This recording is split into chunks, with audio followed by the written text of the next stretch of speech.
সাবেক প্রধানমন্ত্রী ও BNP chairperson Begum Khaleda জিয়ার জানাজা শান্তিপূর্ণভাবে সম্পন্ন হয়েছে।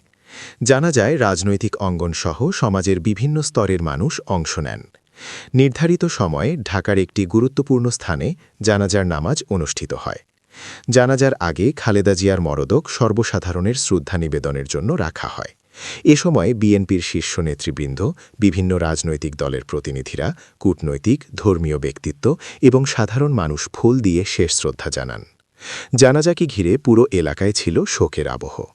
বিএনপির ভারপ্রাপ্ত চেয়ারম্যান তারেক রহমান জানাজায় উপস্থিত থেকে মায়ের আত্মার মাগফিরাত কামনা করেন।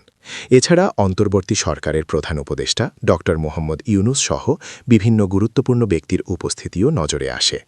রাজনৈতিক মতপার্থক্য থাকলেও এই শোকের মুহূর্তে অনেক নেতাকে এক কাতারে দাঁড়িয়ে নামাজ আদায় করতে দেখা যায়। আইনশৃঙ্খলা পরিস্থিতি স্বাভাবিক রাখতে জানাজা উপলক্ষে নেওয়া হয় কঠোর নিরাপত্তা ব্যবস্থা।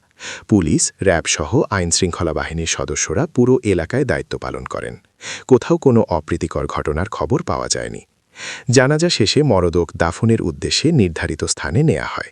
এই সময় উপস্থিত মুসল্লিরা দেশ ও জাতির জন্য খালেদা জিয়ার অবদান স্মরণ করেন এবং তার রুহের মাগফিরাত কামনা করে দোয়া করেন।